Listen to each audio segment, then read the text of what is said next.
El tema de hoy es manejo del estrés. Entonces, primero vamos a reflexionar un poco respecto de qué es el estrés y cómo se manifiesta el estrés. Habitualmente, la gente piensa que es situaciones problemáticas. No necesariamente tiene que entenderse como situaciones problemáticas.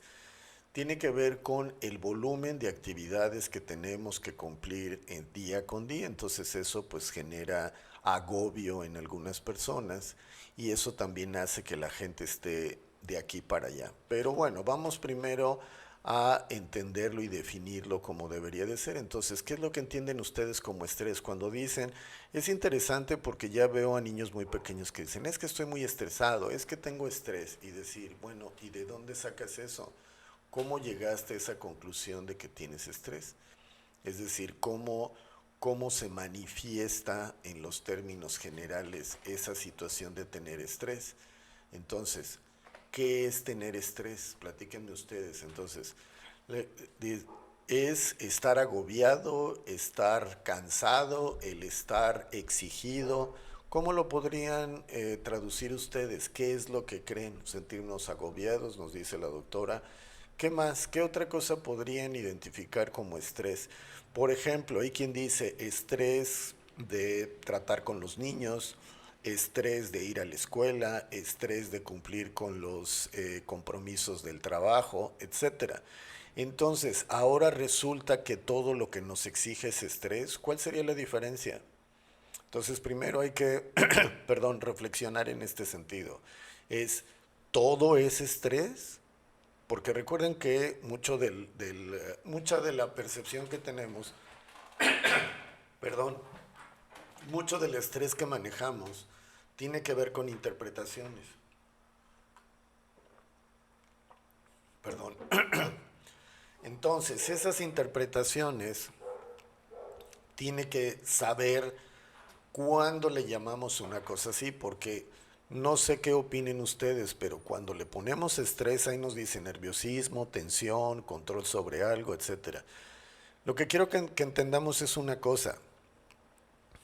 Cuando estamos rebasados, tenemos que aprender a vivir con el estrés o aprender más habilidades y prestaciones mentales para poder enfrentar las situaciones de conflicto.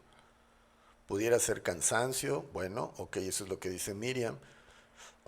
Entonces va de nuevo. No se supone que cuando estamos exigidos deberíamos de hacer ajustes, hastío, por ejemplo. Yo estuve interna el estrés de ansiedad, ok. Entonces, vamos a ir a definirlo poco a poco para que vayamos interactuando con ese tipo de comentarios que tienen todos, ¿no? Entonces, primero, el estrés habitualmente, o como lo podemos identificar comúnmente, es una oleada de situaciones, ahora pongan atención, una oleada de situaciones que exigen nuestra atención. Es decir, son emociones en pequeñas dosis, pero de forma constante. Eso sería el estrés agudo. No es una situación contundente y problemática, sino son estas pequeñas situaciones cotidianas que, como dicen por ahí, de granito en granito se llena el saquito. Entonces, ¿qué quiere decir esto? Primero, hemos estado platicando en otros contenidos las fugas emocionales. Lo primero que hay que detectar es que cuando se me hace un estrés agudo, es una serie de situaciones que me generan conflicto, pero que yo adicionalmente le estoy poniendo emoción.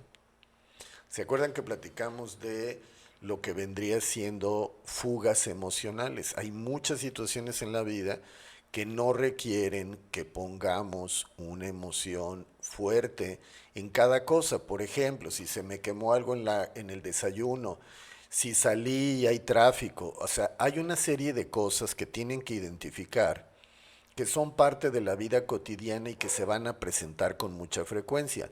¿Qué quiere decir esto? Si vivo en una ciudad o en un sitio en donde habitualmente hay tráfico, no tendría yo que entender que ponerle estrés a esa situación que vivo todos los días sería inútil.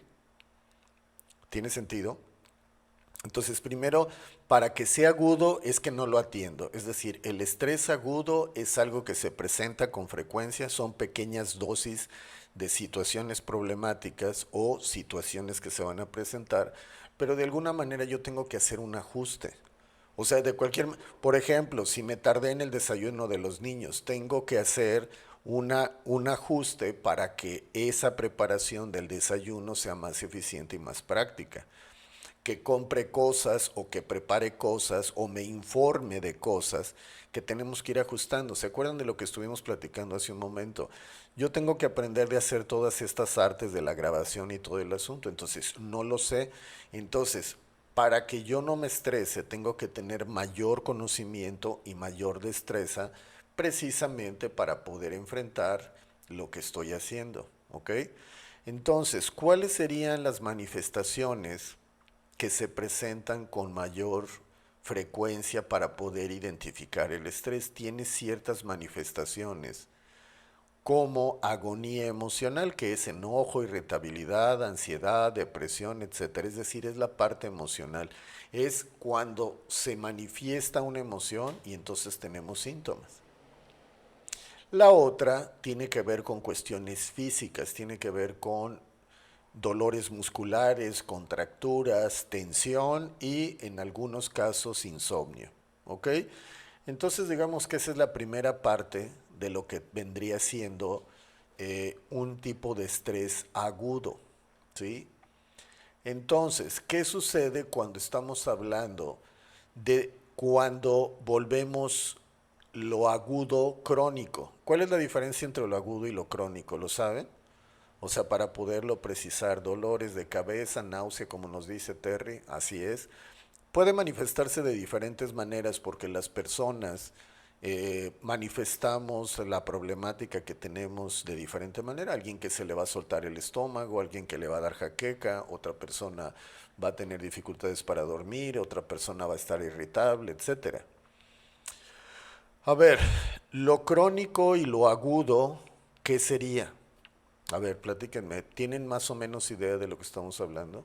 Dificultad para respirar también podría ser. Entonces, ¿cuál es la diferenciación entre un estrés agudo y un estrés crónico? También les voy a decir una cosa, un estrés agudo tiene que ver cuando tengo un estilo de vida caótico, o sea, todo desorganizado y lleno de crisis. ¿Sí? La intensidad crónico es frecuente, pues lo que se puede normalizar, lo que es crónico es te acostumbras a estar estresado, ¿sí? Te acostumbras a sentirte mal, ¿sí? Entonces, lo agudo es cuando es intenso, intensidad, la agudeza es intenso y lo crónico es frecuente. Entonces, uno tiene que ver con intensidad. El episodio de estrés agudo es que es muy intenso, es decir, es muy fuerte, y la cronicidad tiene que ver con que es muy frecuente. Entonces, lo crónico es frecuente y lo agudo es alto, es muy intenso. Entonces, ¿quedó clara la diferencia? Entonces, ¿cómo podemos darnos cuenta si ya nos acostumbramos al estrés? Por ejemplo, cuando se vuelve crónico, perdón, a crónico y agudo, es por ejemplo cuando tenemos una crisis frecuente porque vivimos con alguien que estamos peleando todo el tiempo. ¿Sí? Sí, Terry, lo crónico tiene que ver con frecuente, que aparece con frecuencia. ¿Sí? Entonces, lo agudo es intenso y lo crónico es frecuente, así es así. Entonces, quedó claro, entonces, ¿qué sucede cuando lo volvemos crónico?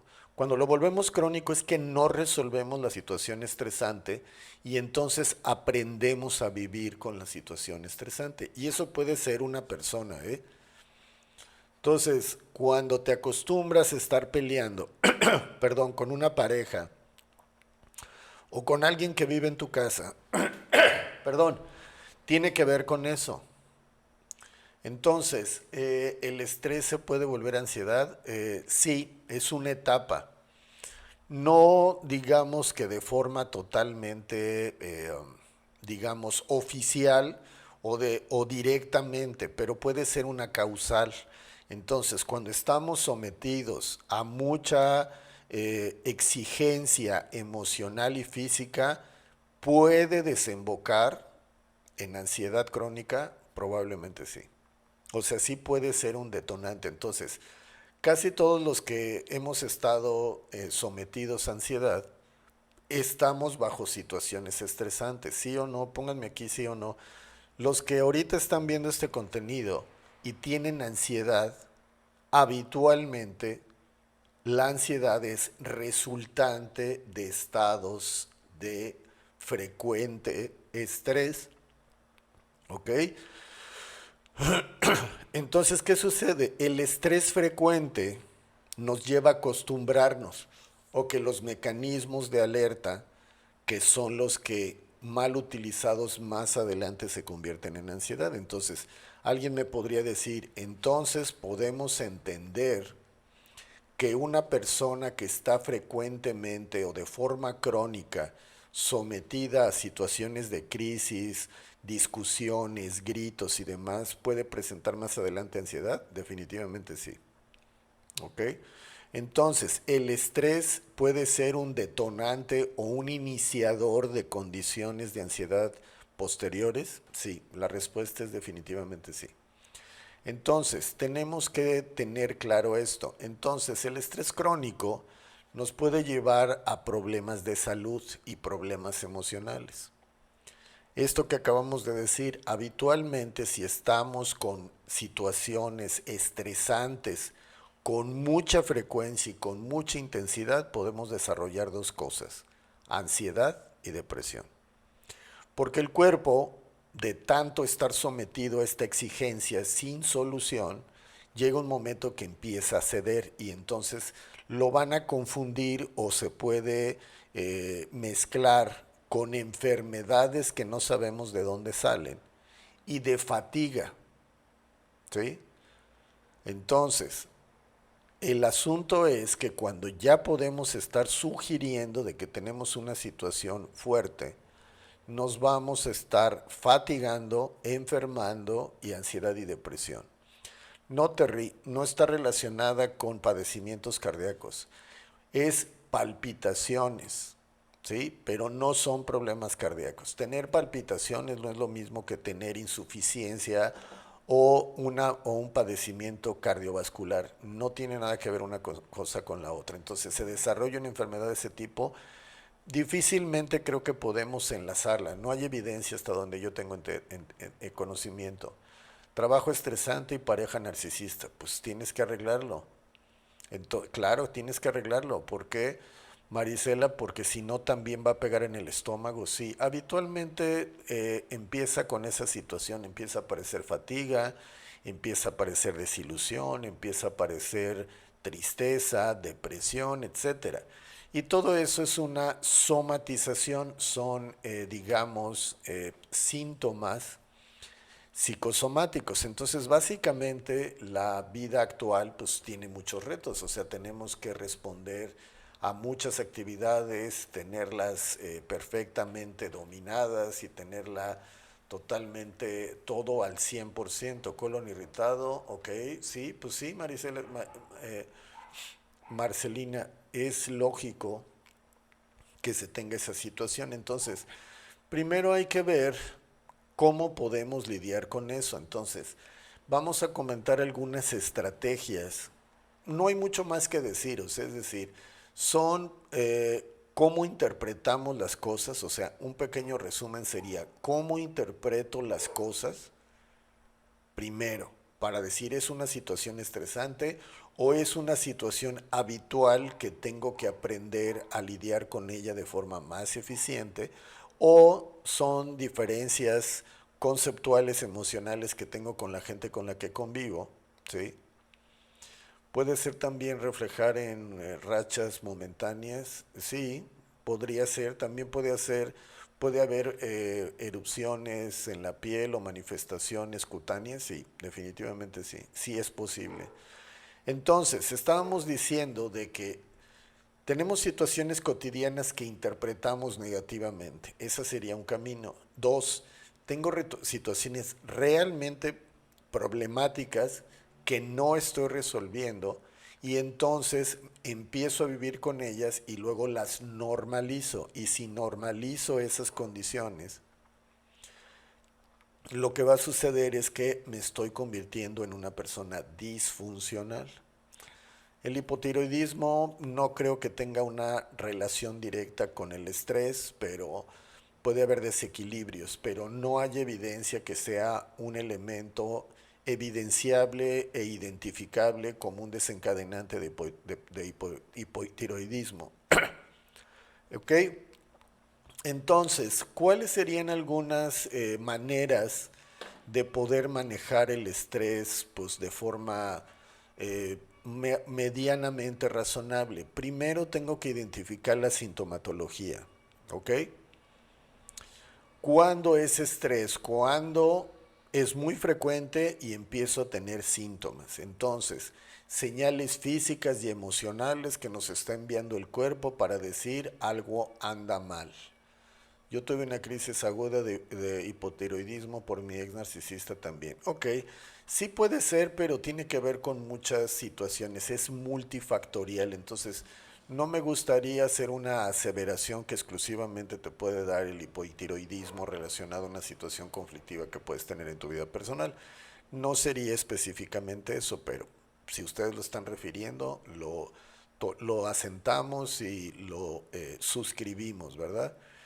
Ahora bien, ¿qué otra cosa podemos hacer? Entonces, primero, número uno, ¿cuál sería una medida que tenemos que tener como estrategia? Primero, tener muy claros los síntomas. Es muy importante que determinen cuál es el estado de calma. Tienen que sentarse un momento para decir cuál es mi estado de calma y cuál es mi estado estresado para poder hacer una diferenciación. Cuando ya no puedo diferenciar cuando estoy agobiado y cuando estoy estresado de cuando no lo estoy, hay que poner atención porque esa ya es una bandera roja. Cuando ya no puedo diferenciar si estoy tranquilo o si ya todos los días estoy enojado, estoy triste, estoy agobiado, estoy fatigado. Porque más de uno de los que están viendo esto lo normalizan.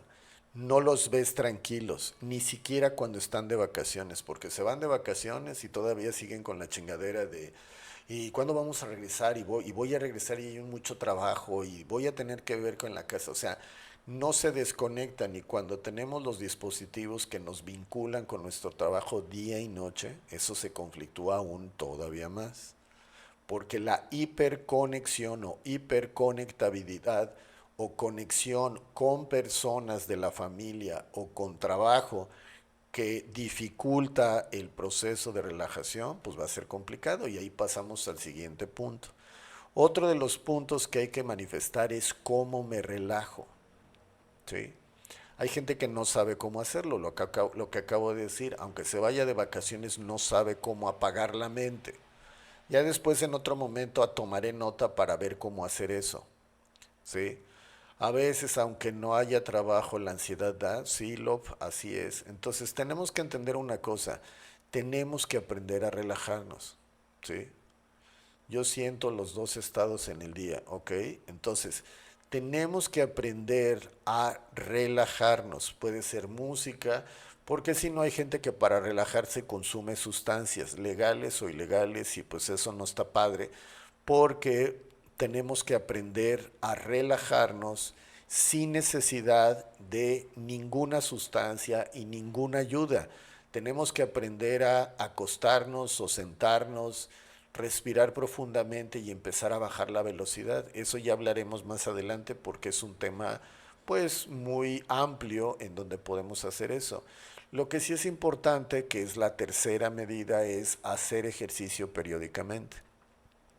Cuando somos capaces de ejercitarnos, metabolizamos todas las sustancias residuales que genera el estrés en términos metabólicos y por otro lado aumentamos la resistencia cuando somos físicamente aptos o tenemos una condición física saludable, lo que nos va a ayudar es a ser más resistente. Ya les he estado platicando que yo me ejercito todos los días, no me estoy poniendo como el mejor de los ejemplos, pero lo que estoy diciendo es que si tú te ejercitas con frecuencia, lo que vamos a conseguir es tener una mayor resistencia, una mayor eficiencia física, y pues eso es muy importante. Entonces el ejercicio físico definitivamente es recomendable. Siguiente, que es una de las más importantes y es un tema que sujeto a un gran desarrollo, ya le dedicaremos otro completito a eso, es el establecimiento de límites. Es muy importante establecer límites. ¿Qué es lo que permitimos, lo que no permitimos? Saber decir que sí a profundidad y saber que decir no a profundidad. ¿Sí? Entonces es importante que sepamos eso. Confirmo, cuando haces ejercicio se van los dolores, ok, sí, bueno, ahí tenemos el testimonio de Kim, que dice que cuando se hace ejercicio desaparecen las contracturas musculares. Tiene que ser, me regreso un poco, tiene que ser un ejercicio, digamos, adecuado, acorde al nivel de condición. No, es una cuestión de Terry ahí que me dicen hay que curar al niño interior. Es una metáfora de sanar los recuerdos de las cosas que nos sanaron bien, pero no es una cosa específica, es una forma de referirse a tratar de no estar recordando lo que aconteció en un pasado tardío en donde sucedieron ciertas cosas, pero no necesariamente, digamos que más bien es una metáfora. Ese niño anterior tiene que ver con la interpretación de las situaciones problemáticas de edades tempranas. Entonces hay gente que lingüísticamente dice hay que cuidar al niño anterior, que se refiere a experiencias desagradables cuando era uno muy joven, pero en el presente se pueden manejar sin ningún problema. Pero estábamos hablando de límites, es muy importante establecer límites. Los límites son fundamentales para el control del estrés. ¿Por qué? Porque si no puedes atender a todo mundo y todo lo que tienes que hacer, entonces tienes que limitarlo, es decir, reglamentarlo para poder decir esto es posible, esto no, esto hay que esperar, etcétera. Entonces, la reglamentación o la estructuración de nuestra vida se puede decir que se logra a través de los límites. Y esto quiere decir lo que permitimos y no permitimos nos ayuda a poder dosificar el volumen, la agudeza y la frecuencia de las actividades precisamente para tratar de dosificarlas de mejor manera. ¿Ok? Entonces, si no hay límites es cuando se convierte, lo que dije hace un instante, de una vida caótica. Y estar con una persona que te está ofendiendo, que te está molestando, que te está criticando, de que te está maltratando en general, es por falta de límites. ¿Sí? Entonces ahí nos dice Mari, pues precisamente lo que estamos viendo, o sea, es decir, la regulación de la conducta de otros para que los podamos atender es la clave. Incluso hasta cuando eres un servidor público, un servidor privado, en cualquier trabajo, decir, dame chance. Si quieres que te atienda bien, tienes que manejarte de esta manera, así, así y así y asado. Porque si no cumples con eso, pues simplemente no te puedo atender. ¿Ok? Entonces el establecimiento de límites. El apoyo social evidentemente es importante, y social se refiere a la familia, a la gente con la que trabajamos, la gente con la que convivimos y demás. Y en general tenemos que tener un protocolo de autocuidado. Y el protocolo de autocuidado es ir a revisión médica por lo menos cada 6 meses o cada año, según sea el caso, y mientras más mayores somos, pues puede aumentar la frecuencia, sobre todo para estar tranquilos. Recuerden que con el tiempo, el envejecimiento y el desgaste personal puede haber situaciones, tenemos que cuidar nuestra alimentación, tenemos que cuidar nuestra higiene mental, es decir, no estar peleando, no estar discutiendo, no estar especulando, no estar hurgando en el pasado. Lo que está en el pasado se quedó en el pasado. Tenemos que ser positivos, tenemos que aprender cosas, etcétera. Entonces el autocuidado es muy vasto. Ya después en otro momento hablaremos exclusivamente del autocuidado en términos de cuidado físico, biológico, en términos de cuidado mental, o sea, es decir, ciertas actividades mentales que hacen que nuestros procesos y funciones cerebrales estén óptimas, y en cuestiones emocionales, saber en qué emociones estamos transitando frecuentemente. Entonces, esto ya que estamos haciendo este ejercicio de comunicación, esto es salud mental. ¿Por qué? Porque estamos hablando de cómo proteger nuestra mente, nuestro espíritu y nuestra cuestión emocional. Entonces, tenemos que aprender todo esto porque de repente el flujo de la cotidianidad hace que perdamos de vista que tenemos que cuidarnos, de que tenemos que procurarnos. Y claro, si puedes ejercer el amor, el afecto, la compañía, la solidaridad, el perdón, etcétera, una serie de prestaciones metafísicas y mentales, pues evidentemente tu vida va a ser mucho más grata. Entonces, recapitulando, ¿cuáles serían las técnicas o las recomendaciones? Uno, identificar con claridad los detonantes y los síntomas. Dos, aprender a relajarse de forma personal y frecuente. Ejercitarse, hacer actividad física. ¿Ok? Ese sería el 3, el 4, establecer límites perfectamente claros precisamente para que la gente no los agreda, los transgreda, los olvide, etcétera. Apoyo social precisamente de tu grupo cercano donde te puedas sentir apoyado, querido, etcétera. Y finalmente el autocuidado, eso es muy importante. Entonces todo esto lo tenemos que tener muy claro y muy a la vista y muy frecuente precisamente para no olvidarlo. Recuerden que, como siempre lo hemos dicho aquí, ¿quién es el responsable del cuidado? Gracias, Kim. ¿Quién es el responsable del bienestar general? ¿Quién es el custodio de las emociones? ¿Quién es el supervisor del aprendizaje, de la capacitación, de las habilidades personales? Pues tú mismo. Entonces, ¿quién se va a encargar de eso? Pues se supone que eso es lo que eh, es la adultez. ¿Cuáles son las técnicas? Me dice por ahí Adri. No son 4, Adri, son 6. Una, identificación de los síntomas. 2, técnicas de relajación personalizadas. 3, hacer ejercicio. 4, establecer límites claros. 5, apoyo social de tu entorno. Y 6, autocuidado. Entonces, todo eso lo tenemos que tener muy claro. Anótenlo, porque ¿cómo queremos tener resultados en cosas en las que prácticamente es línea muerta, o sea, está desierto? ¿Cómo pretenden mejorar en algo que no lo tienen registrado? ¿Se dan cuenta que estos en vivos tienen como propósito, estos ejercicios, tienen como propósito tener conciencia?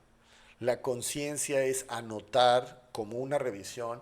¿Qué pasa con ciertas maquinarias y ciertos equipos? Tienen bitácoras. Bitácoras es un registro de las veces que ha sido revisado. Por ejemplo, los aviones son los que tienen las bitácoras más detalladas porque es algo que vuela. Y si es algo que vuela, si falla, no es lo mismo que falle un aparato terrestre, porque simplemente te orillas y pides atención y entonces vienen y te ayudan. Pero si estás en el aire, pues valiste, o sea, porque si falla arriba, pum, te vas a caer y muy probablemente no vivas para contarlo. Entonces las bitácoras de atención tienen que ver con una revisión frecuente de lo que está sucediendo en mi mente, de lo que está sucediendo en mi espíritu, de lo que está situación en mi vida amorosa o en mi vida emocional. Tenemos que estarlo checando frecuentemente, incluso hasta para ir con un psicólogo como su servidor. Le dices, ¿qué te pasa? No sé. ¿Saben cuántas veces yo le pregunto a alguien, ¿qué te pasa? Y me dice, no sé. Oye, es que tengo un problema. ¿Y cuál es ese? No sé. ¿Tienes un propósito? No. ¿Te sientes bien con tu pareja? No sé. ¿Te quieres quedar con ella? No lo sé. ¿Tienes una buena relación con tus padres y con tus hijos? No lo sé. Entonces, fíjense lo grave que es que no estés conectado con las emociones porque estás agobiado. Tampoco está padre que digan, haces ejercicio, es que no tengo tiempo. ¿Comes a tus horas? No, es que no tengo tiempo. Sí. Entonces, pues dices, bueno, ¿y entonces? O sea, no tienes tiempo de nada, pues entonces, ¿qué haces? Pues estoy trabajando. Y decir, pues si trabajas a ese ritmo y todos los días, pues deberías de ser rico, ¿sí? Y no eres. Entonces se dan cuenta la ironía. Pero bueno, en general ese es el contenido y pues bueno, de eso se trata y es importante señalar que esos son los elementos principales.